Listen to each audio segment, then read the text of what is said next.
Good evening student. आज हम लोग क्लास 12 चैप्टर नंबर 7 का नेक्स्ट लेक्चर स्टार्ट करेंगे। आज हम लोगों को इसके पहले हमने कल क्या पढ़ा था, ट्रांसफार्मर। और ट्रांसफार्मर में जो हमने कल पढ़ा था शायद क्या क्या पढ़ा था, ट्रांसफॉर्मेशन रेशियो पढ़ा था और energy loss in transformer, working और ट्रांसफार्मर का नहीं पढ़ा था, एफिशिएंसी वर्किंग पहले पढ़ा था शायद। ये दिन ट्रांसफार्मर डिस्कस किया था, उसी दिन वर्किंग पढ़ा था। उसके बाद कल जो पढ़ा था उसमें transformation ratio, energy loss and uses, यही पढ़े थे ना। वर्किंग कल ही पढ़ा था, ठीक है कोई बात नहीं। ट्रांसफार्मर और उसकी वर्किंग हमने कल स्टडी किया था। आज उससे आगे थोड़ा सा पढ़ेंगे, difference between step up and step down transformer.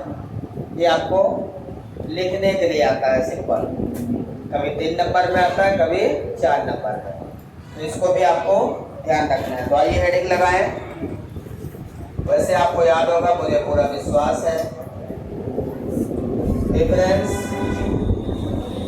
Between step down and step up transformer. Up transformer, difference between step down and step up transformer. इनमें क्या डिफरेंसेस हैं आप सभी को याद होगा।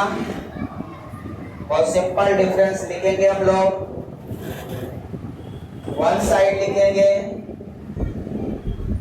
Step down transformer, another side step up transformer.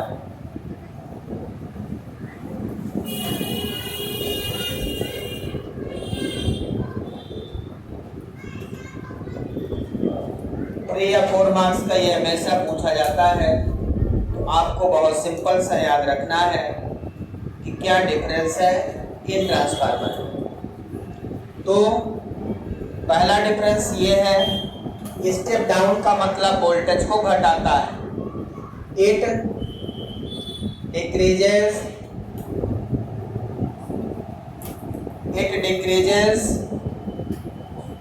Alternating voltage. It decreases alternating voltage।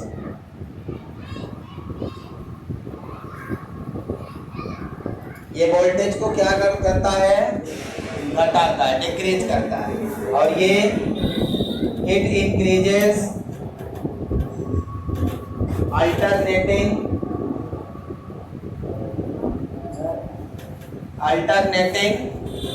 voltage।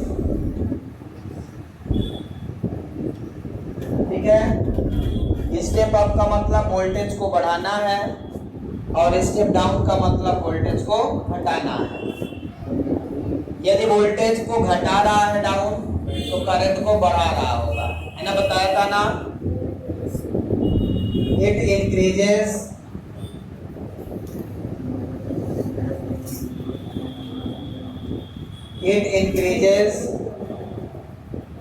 Alternating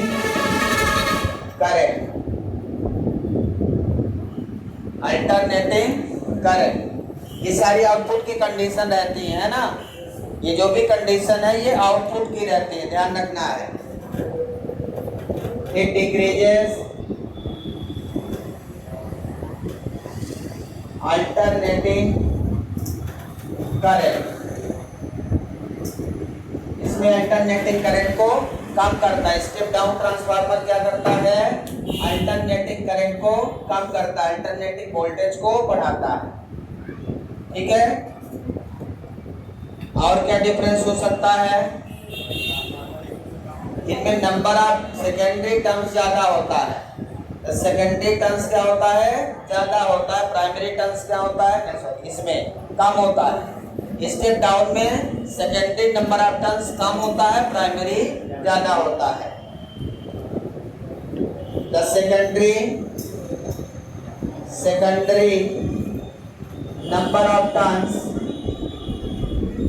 number of turns less than the primary number of turns.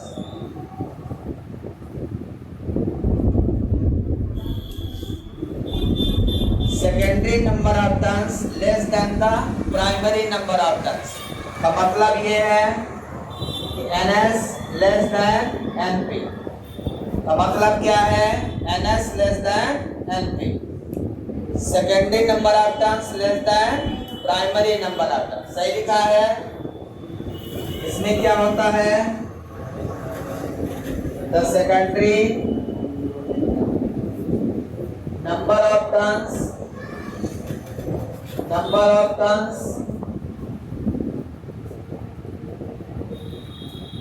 more than the primary number of turns।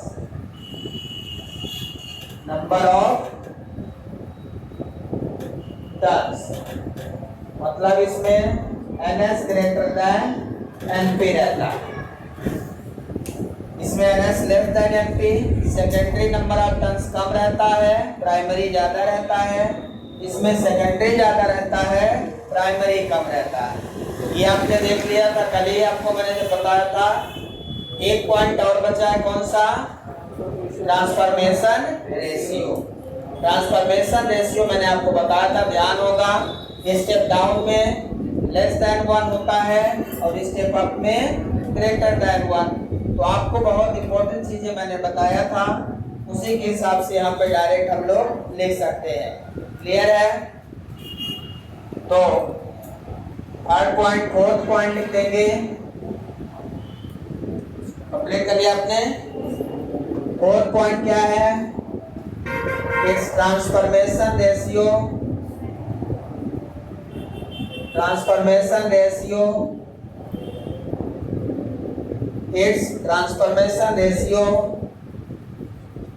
always less than 1।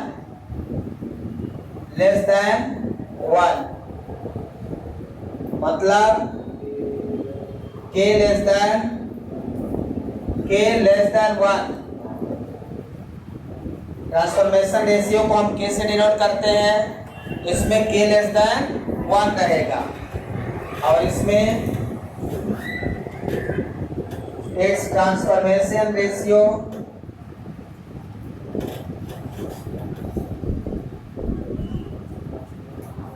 always greater than 1।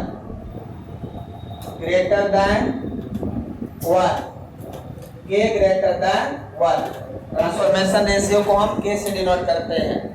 So these are main 4 point जो आपको याद रखना है। 4 marks का आता है तो 4 point लिखना है, 3 मार्क्स का आता है तो 3 पॉइंट लिखना है। 3 कौन से लिखना है वो आपको याद रखना है। जब 3 मार्क्स का है तो फर्स्ट एंड सेकंड दोनों एक साथ लिखते हैं, ठीक है। वो मैंने 2 पॉइंट बनाया पॉइंट बनाने के लिए, तो एक ही पॉइंट है। वोल्टेज यदि घटेगा तो करंट बढ़ेगी, तो दोनों को एक पॉइंट बना दे। फिर 3 नंबर का है तो 4 नंबर का है तो उन्हीं में दोनों पॉइंट अलग अलग कर दें। वोल्टेज अलग कर दे, करंट अलग कर दे, क्यों करना पड़ेगा? जितने नंबर का आता है उतने पॉइंट दिखाना पड़ेगा। और 5 नंबर का मान लो आ गया, 5 नंबर का तो आएगा नहीं, मान लो आ गया तो सिंबल बना देना दोनों का। सिंबल में तो डिफरेंस है, ठीक है ना। कंप्लीटेड।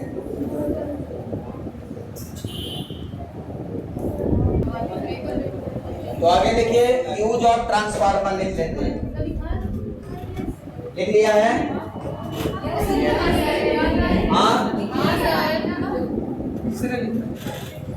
यूज ऑफ ट्रांसफार्मर जो लिखे हैं लिख ले।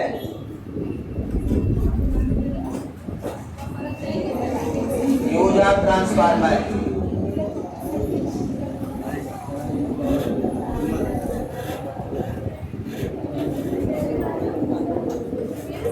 नंबर फर्स्ट लिखेंगे इन एलिमिनेटर,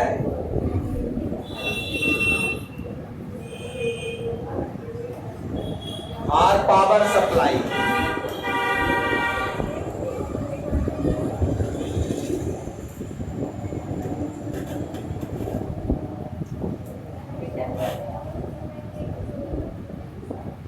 इन इल्यूमिनेटर और पावर सप्लाई। इल्यूमिनेटर का नाम सुना है?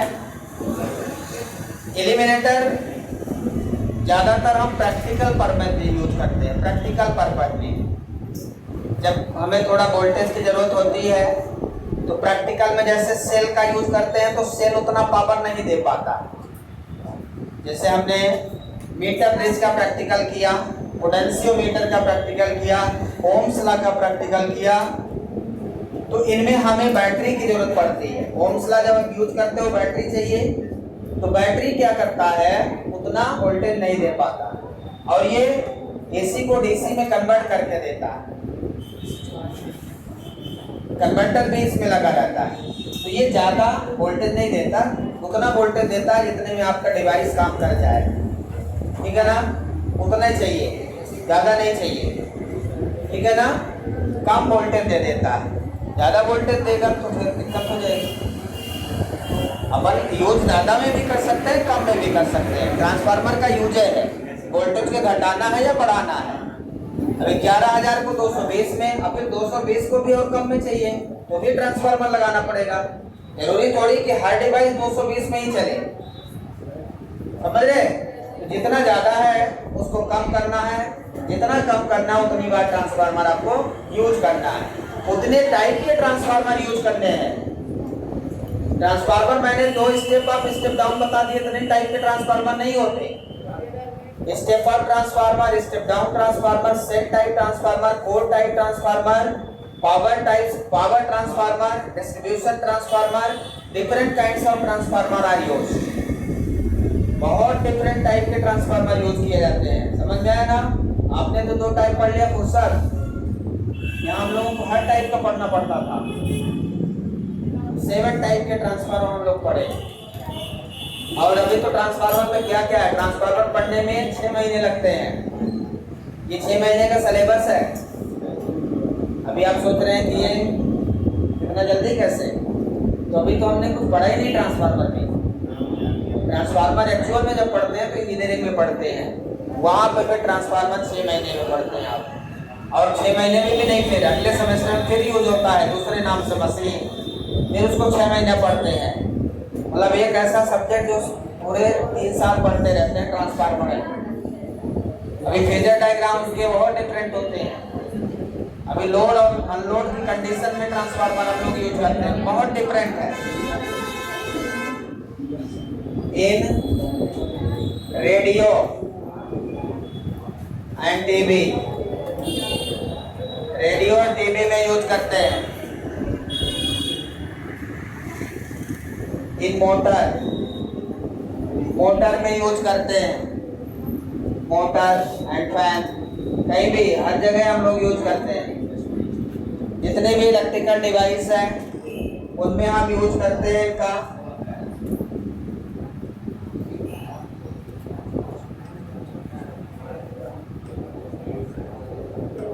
रेफ्रिजरेटर में यूज करते हैं।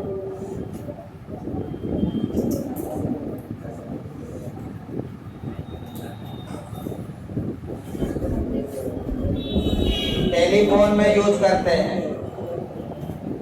Telephone, so there are multiple uses of the transformer. Industry में यूज करते हैं, बहुत जगह यूज करते हैं। तो ट्रांसफार्मर के यूज तो बहुत जगह हैं, लेकिन कुछ नॉर्मल चीजें आप याद रखें, कभी यूज और ट्रांसफार्मर आ जाए तो आप लिख सकें, इतना ध्यान रखना है। समझ में आया?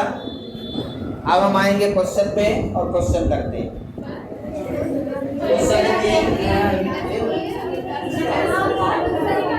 आवाज बंद कर लीजिए। In an ideal transformer, problem number 1 है। In an ideal transformer, ideal transformer, in an ideal transformer in which there is no energy loss, in which there is no energy loss. भैया शांत रहो. There is no energy loss as 500 tons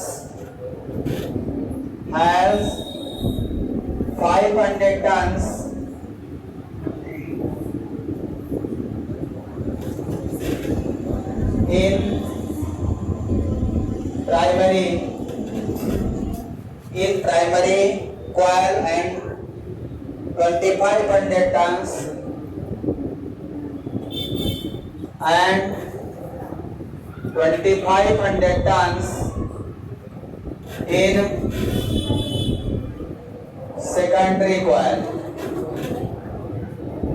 2500 tons in secondary coil. The meter of secondary coil reads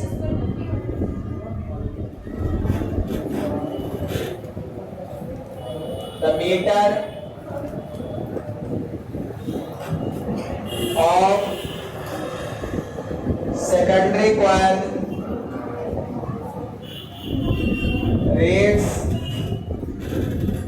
220 volt and 8 ampere current. 220 volt and 8 ampere current. What will be the reading of primary coil in meter? What will be reading of primary coil in meter?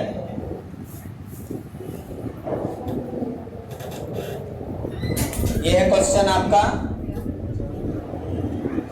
In an ideal transformer in which there is no energy loss as 500 tons in primary coil and 2500 tons in secondary coil, the meters of secondary coil reads 220 volt and 8 ampere current. What will be reading of primary coil in meters? तो primary coil में जो metre लगा है वो कितना voltage और कितनी current measure करेगा, ये आपसे क्वेश्चन पूछ रहा है. तो आपको जो गिवन है वो ट्रांसफार्मर आइडियल है, इसका मतलब नो एनर्जी लॉस. तो जितने भी क्वेश्चन हम करते हैं न्यूमेरिकल्स वो विदाउट एनर्जी लॉस होते हैं. तो जो ट्रांसफार्मर हम लोग यूज करते हैं, कोई भी ट्रांसफार्मर हो, स्टेप अप हो स्टेप डाउन हो, ठीक है ना, उनमें प्राइमरी साइड और सेकेंडरी साइड होता है. हम लोग ऐसे यूज करते हैं. यहाँ से हमने 220 वोल्ट दिया है, 220 वोल्ट यहाँ पे मिला हुआ है. स्टेप अप बना देता हूँ, कोई भी होगा, ठीक है ना. तो ये आउटपुट का जो सेकेंडरी वोल्टेज है वो 220 वोल्ट है. ये किसका रीडिंग है? 220 वोल्ट. और सेकेंडरी की करंट कितनी है? 8 एम्पीयर. पूछ रहा है प्राइमरी का वोल्टेज कितना होगा और प्राइमरी की करंट कितनी होगी.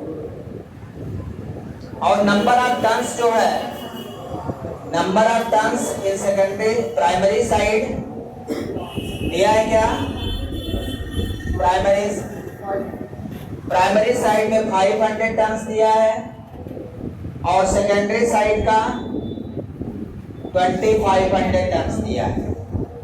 बस फार्मूला लगा दीजिए, आपके पास सिंपल रिलेशन है.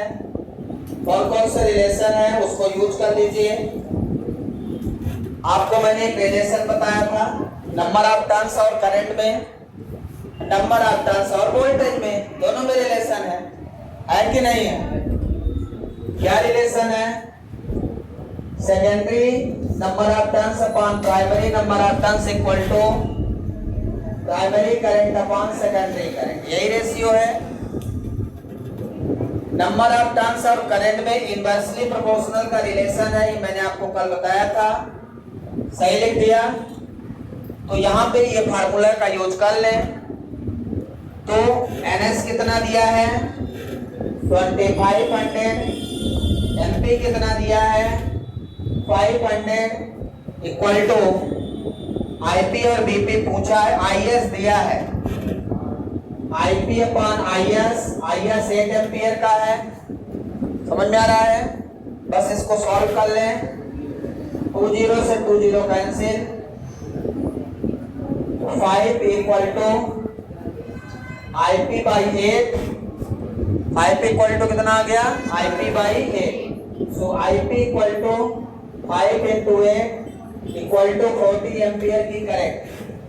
प्राइमरी करंट कितनी है 40 एम्पियर, तो प्राइमरी में 40 एम्पियर की करंट आ रही है, सेकेंडरी में 8 है, सेकेंडरी में 8 एम्पियर, तो प्राइमरी में ज्यादा है करंट और सेकेंडरी में करंट कम है। ठीक है ना? कौन से ट्रांसफार्मर होगा?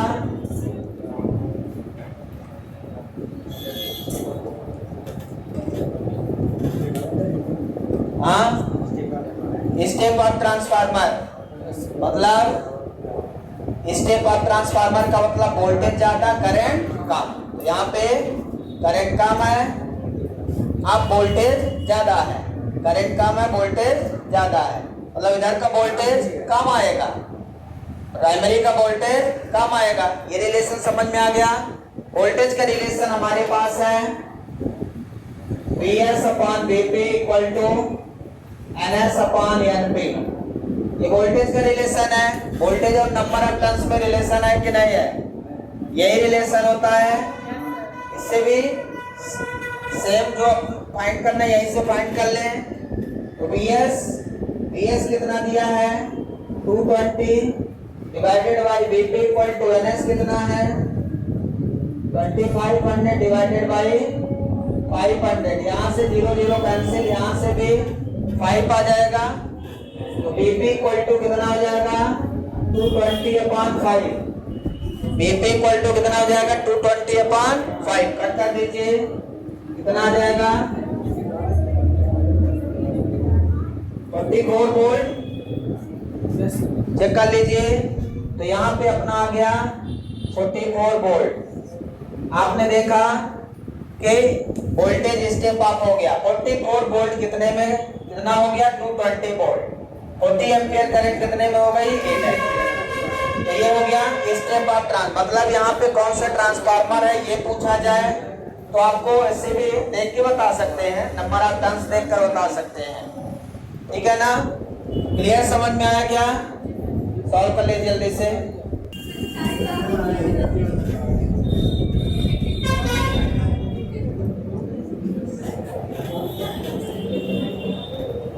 क्वेश्चन है, in an ideal transformer is connected with a source of 220 volt, is connected with source of 220 volt. Ideal transformer is connected with a source of 240 volt. 240 volt दिया है। If it is connected with bulb, if it is connected with bulb,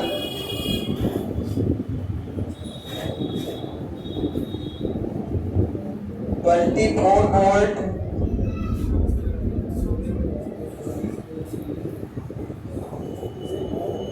twenty four volt, 24 watt.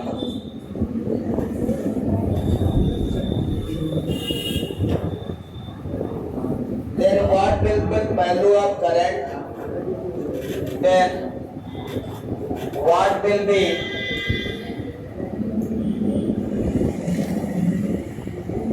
the value of current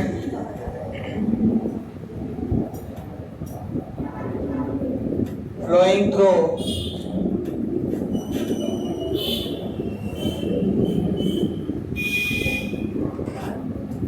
primary coil of transformer? Primary coil of transformer. बताइए answer. Ideal transformer connected with source of 240 volt it is connected with bulb. 240 volt का source है, एक ideal transformer है। यहाँ source कितना है, यहाँ primary voltage कितना भैया 240 वोल्ट। प्राइमरी वोल्टेज कितना है 240 वोल्ट। 240 वोल्ट का प्राइमरी वोल्टेज है। आउटपुट साइड में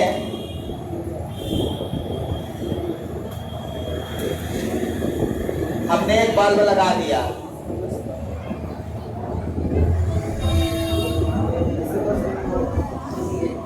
So this is the symbol of bulb। ये बल्ब आपने लगा दिया। बल्ब का जो वोल्टेज है मतलब सेकेंडरी साइड का वोल्टेज कितना है 24 वोल्ट पे ये बल्ब चल रहा है। इनपुट में 240 है, आउटपुट में मतलब डाउन ट्रांसफार्मर है, स्टेप डाउन ट्रांसफार्मर है। और पावर कितना है इधर, power of secondary side equal to 24 watt. दो चीजें दिया है सेकेंडरी साइड का, ठीक है। अब वोल्टेज दिया है, करंट भी निकालना है और वोल्टेज भी निकालना है, करंट और वोल्टेज। तो आपको फार्मूला पता है, करंट किधर निकालना है सेकेंडरी साइड का, current in secondary side, the value of current flowing through primary coil. अच्छा, प्राइमरी कॉइल का करंट निकालना है, ठीक है ना। और वोल्टेज, तो करंट के लिए आपको क्या करना है, ideal transformer current source value of current flowing through primary coil of transformer. तो P इक्वल टू, देखो पावर क्या होता है, इक्वल होता है। Power in primary side equal to power in secondary side. Power हमेशा क्या होता है, इक्वल होता है। तो पावर का फार्मूला VS IS लिखते हैं, VS IS equal to VP IP। ये फार्मूला है हमारा, power in primary side equal to power in secondary side, ठीक है। तो आपको जब पावर इक्वल है तो पावर के लिए यहाँ पे करंट निकालना है। क्या निकालना है, करंट निकालना है। VP और VS दिया है, VP और VS दिया है, प्राइमरी वोल्टेज और सेकेंडरी वोल्टेज, और पावर दिया है। तो यहाँ से पावर का फार्मूला VI से निकाल लो, ठीक है। इसको सेकेंडरी मान लो, VS secondary equal to current हो जाएगा। करंट निकाल लें, करंट निकाल लें तो करंट इक्वल टू कितना हो जाएगा, पावर दिया है कितना 24, वोल्टेज सेकेंडरी कितना दिया है 24 इक्वल टू 1 एम्पियर। तो यहां से करंट 1 एम्पियर हो गया। ये करंट इन सेकेंडरी साइड आ गया, किधर आ गया, सेकेंडरी साइड की करंट हो गई। So this is the secondary side current 1 ampere. आप फार्मूला लगा दीजिए ये वाला, प्राइमरी साइड की करंट मिल जाएगी, मिल जाएगा कि नहीं।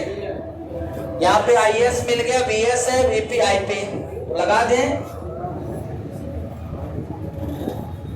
ये फार्मूला लगा दें क्या। आइडियल ट्रांसफार्मर में input power equal to output power होता है, मतलब प्राइमरी साइड का power equal to secondary side का पावर। तो यही फार्मूला हमने लगा दिया। अब ये फार्मूला से हम निकाल लेंगे, इधर की करंट निकाल लिया पावर और वोल्टेज से, ठीक है। आप देखिए VS IS equal to VP IP, so IP equal to VS IS upon VP।